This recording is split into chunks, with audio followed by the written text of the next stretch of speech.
WWE एक ऐसी दुनिया है जहां केवल ताकत और स्किल से सफलता नहीं मिलती, बल्कि बैक स्टेज राजनीति और सही मौके पर सही फैसले लेने की क्षमता भी जरूरी होती है।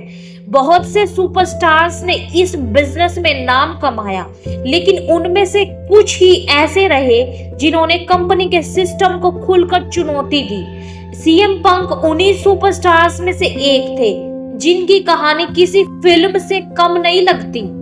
एक ऐसा रेसलर जो इंडिपेंडेंट सर्किट से आया, जिसकी माइक स्किल्स इतनी शानदार थी कि वह बिना लड़े ही फैंस को दीवाना बना सकता था, जिसने WWE के सबसे बड़े नामों को टक्कर दी और खुद को दुनिया का सबसे बेस्ट इन द वर्ल्ड कहा। लेकिन यह कहानी सिर्फ सफलता की नहीं, बल्कि एक ऐसे सुपरस्टार की भी है जिसने WWE के सिस्टम से बगावत की और अपनी ही शर्तों पर खेल खेला। यह कहानी सीएम पंक के उत्थान और पतन की है। कैसे एक निडर रेसलर ने कंपनी की सच्चाई सबके सामने लाने की कोशिश की और कैसे इसी वजह से उसे अपने करियर का सबसे बड़ा नुकसान झेलना पड़ा। सीएम पंक ने अपने रेसलिंग करियर की शुरुआत इंडिपेंडेंट सर्किट से की। ROH में पंक ने खुद को साबित किया और वहां वह सबसे बड़े स्टार बन गए। उनके प्रोमो, माइक स्किल्स और टेक्निकल रेसलिंग स्टाइल ने उन्हें इंडी सीन में सुपरस्टार बना दिया। पंक का खास अंदाज था, वह ना तो शराब पीते थे ना ही ड्रग्स लेते थे, जो उनकी जीवन शैली को दर्शाता था। उनकी इस पर्सनैलिटी को इन रिंग टैलेंट ने WWE का ध्यान खींचा और 2005 में उन्हें WWE ने साइन कर लिया। लेकिन उनके लिए यह सफर आसान नहीं था। WWE में आने के बाद भी पंक को ज्यादा मौके नहीं मिले। कंपनी के कुछ अधिकारियों को लगता था कि वह WWE के मेन स्ट्रीम सुपरस्टार्स जैसे जॉन सीना या ट्रिपल एच की तरह नहीं दिखते, लेकिन पंक ने हार नहीं मानी। 2006 में उन्होंने WWE की ECW ब्रांड में डेब्यू किया और जल्द ही वहां के टॉप स्टार बन गए। लेकिन असली पहचान तब मिली जब उन्होंने 2008 और 2009 में लगातार 2 बार money in the bank briefcase जीता।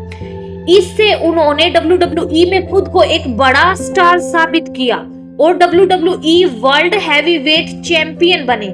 लेकिन इस दौरान WWE ने उन्हें कभी भी लंबा टाइटल रन नहीं दिया, जिससे साफ था कि कंपनी उन पर पूरी तरह भरोसा नहीं कर रही थी।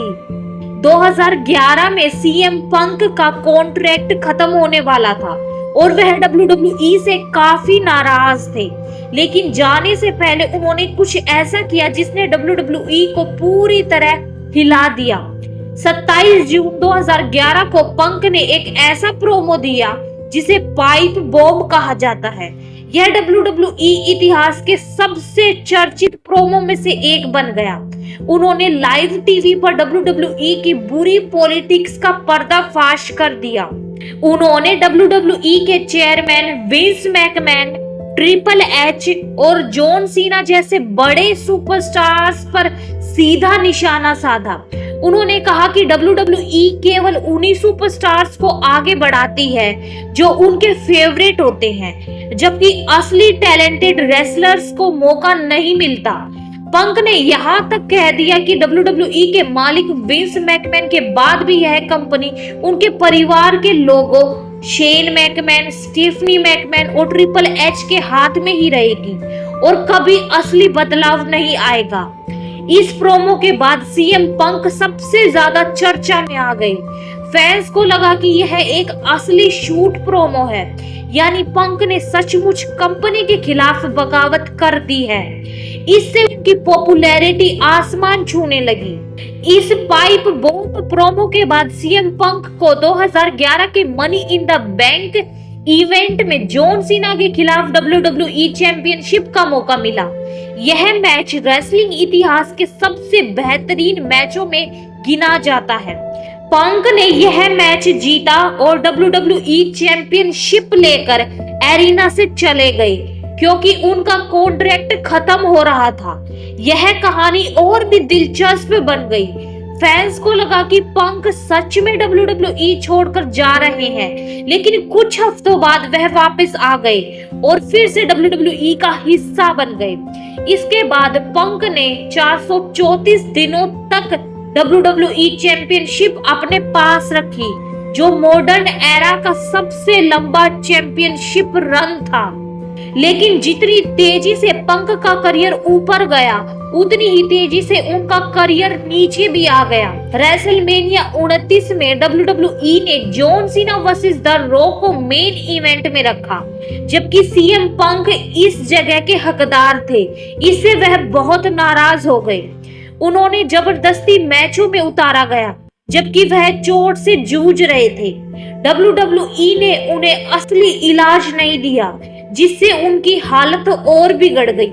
रॉयल रंबल 2014 के बाद जब WWE ने उन्हें एक छोटे रोल में रखा और बतिस्टा और रेसलमेनिया मेन इवेंट में भेजा, पंक ने WWE छोड़ने का फैसला कर लिया। WWE ने बिना कोई ऑफिशियल स्टेटमेंट दिए उन्हें कंपनी से निकाल दिया। 7 साल बाद 2021 में पंक ने AEW में वापसी की।